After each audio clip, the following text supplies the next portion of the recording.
Basic question, okay? Let's say that you are on a plane and that plane crash lands on an island, okay? There are only a few survivors. In fact, there are only two. And you wake up after the first one does. By the time that you have woken up, the other survivor in this plane has claimed all of the coconuts on all of the coconut trees, stacked them on their pile, sheltered that pile with all the wreckage from the plane, and declared they own it. And they say that they would be willing to give you said coconuts if you throat their cock. Now, would you consider that to be a voluntary interaction? Is that a voluntary interaction? I don't think I have ever heard a more accurate description than the system that my parents grew up in. I mean, you have communists coming with overwhelming force to seize the means of production. And they go to every single person on the island and say, give us your coconuts or violence will be done upon you. Now, I don't know what happened with the people that would say, hold on a little bit. That's not real communism, what you're trying to accomplish here. You're not pure communist. Like, I am a syndical, anarcho, labor union type of communist. Like, okay, I don't know what happened to them, but they seem to have lost the argument because the actual communists, not the soy boys, the ones that actually had the muscle, managed to implement the plan. And they seized all of the means of production, and then they actually had all the coconuts in the island. And by coconuts, I mean private property, healthcare, housing. People didn't get to own anything. You would rent things from the government. The house you lived in, that wasn't yours. The car you're driving, the secret police had the key for it. I'm not even kidding. My grandfather once parked his car and then he couldn't find it. And he found a civilian that was looking for him and said, yeah, I'm a member of the secret police. There was a party member that needed your parking spot, so we moved your car. And my grandfather, bewildered, was like, well, how did you get into it? It's like, no, don't worry about it. We have a key. It's parked over there. That was like what happens when the government had all of the coconuts, all right? So, yeah, I mean, if you spoke ill against the government, if you did something that upset a party member, they wouldn't lock you up. No. What they would do, however, is that they would fire you, make sure you're never getting a job again. And if worse comes to worse, they could just take your house away. They could take your property away because they could do that. They have all the coconuts.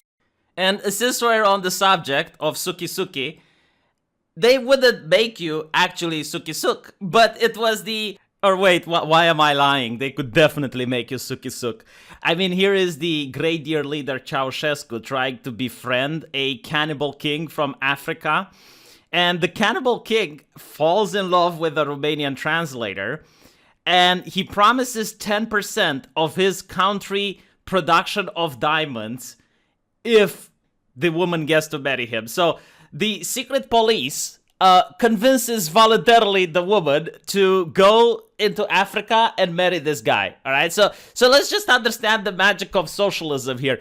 You got the people in the diamond mines in Africa slaving hard so that 10% of their production can fuel the sex drives of their dictator, who is going to use that money in order to purchase a Romanian bride who is convinced by the socialism in my country to marry him. Isn't this wonderful? Isn't this ushikashi? Isn't this a progressive utopia? I mean, I'm telling you, this is not capitalist. But hold on. You know, like this is obviously the exception, okay? Like, this is obviously not the norm. So I'll give you that. Like, normally they wouldn't make you suki-suk.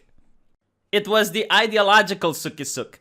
Because, you see, the communists found out how to actually break an individual, how to completely destroy his psyche. You see, on a weekly basis, the government would put out absurdities. Like, they would just put out misinformation.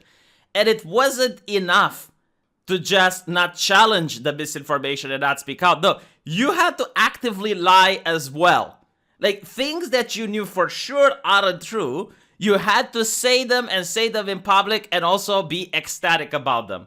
For example, the wife of the dictator was a peasant woman which didn't even finish high school.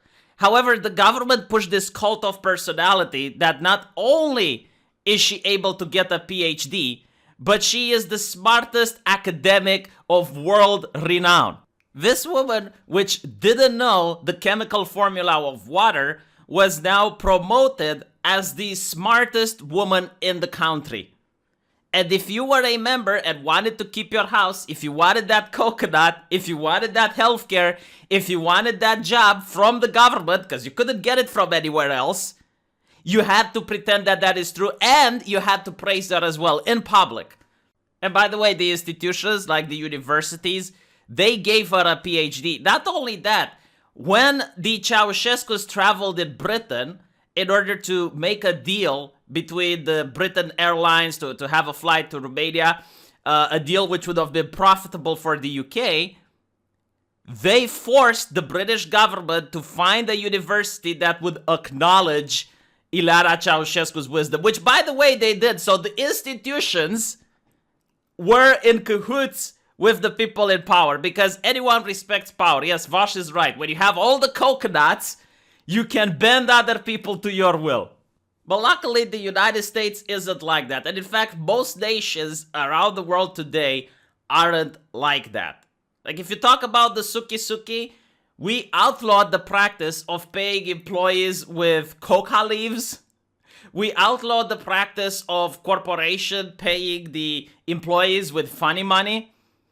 We outlawed child labor. We outlawed forcing employees to work more than 8 hours a day unpaid.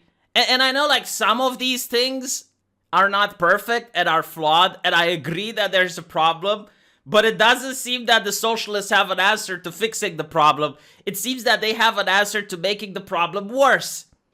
Because their ideology is like, all right, if we have a kind person that's going to take all of the coconuts away from people, and then he's going to distribute it equally, what ends up happening is that once the kind person took the coconuts, he forgets about distributing them. And he keeps them for himself. Because, like, why should he distribute them? What can possibly motivate him to do so when he managed to gain all the power to take them away in the first place?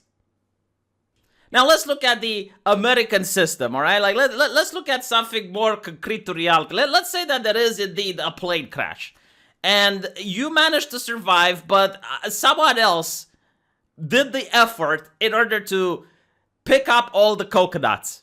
I mean, he climbed those trees, he sweated, he managed to get all of those coconuts. So you approach him, and you're telling him, it's like, look, I'm starving, I need to eat the coconut. And the guy gives you 3 coconuts and a stone, so he gives you the means of production. And he tells you, look, if you crack these 3 coconuts, and you give me 2, I will let you have the 3rd one you cracked. Now, this is not a perfect system, by any means of the imagination. But at the end of the day, no system is perfect because human beings aren't perfect. And no one is going to create a perfect system.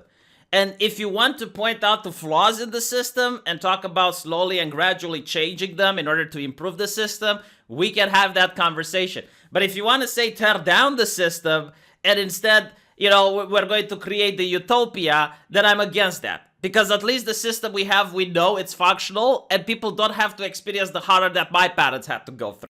But I'll tell you what, the guy who woke up later and now has to toil in exchange for coconuts, you know, he's going to toil hard. He is going to crack those coconuts day in and day out. And he's going to be humiliated and he is going to be crushed as a human being. But there is just one thing that's going to keep him going. There's going to be like one light at the end of the tunnel.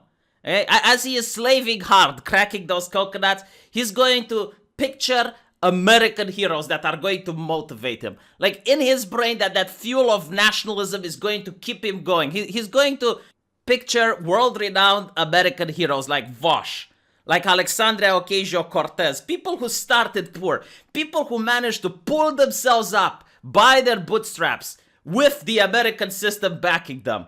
And he's going to say, one day, maybe I can become like my heroes. One day, maybe I can do the toil and end up like Vaush and AOC. So he's going to store some of those coconuts. He's going to suffer even more, but he knows that in the end there might be a payoff. And those coconuts are going to blossom into beautiful coconut trees. And they will be his coconut trees. And then he's going to go into the forest. He's going to take a stick. He's going to polish it in a spear. And he's going to be, these are my coconuts, goddammit. Don't you dare tread on me. And later that week, there's going to be a boat filled with hipster communists, chanting on the island all sorts of slogans about anti-racism and protecting the environment and other shit. And they're going to go to his plantation of coconuts and set it on fire. And as the guy chases them off with his stick and go like, get off my land, you goddamn hipsters, the hipsters are going to cry and complain to the mainstream media that they're being unfairly treated, and then Destiny is going to get demonetized later on. And that is the American way, God. That is how things are being done in the good land of US of A. If you're going to give an allegory, at least give it properly.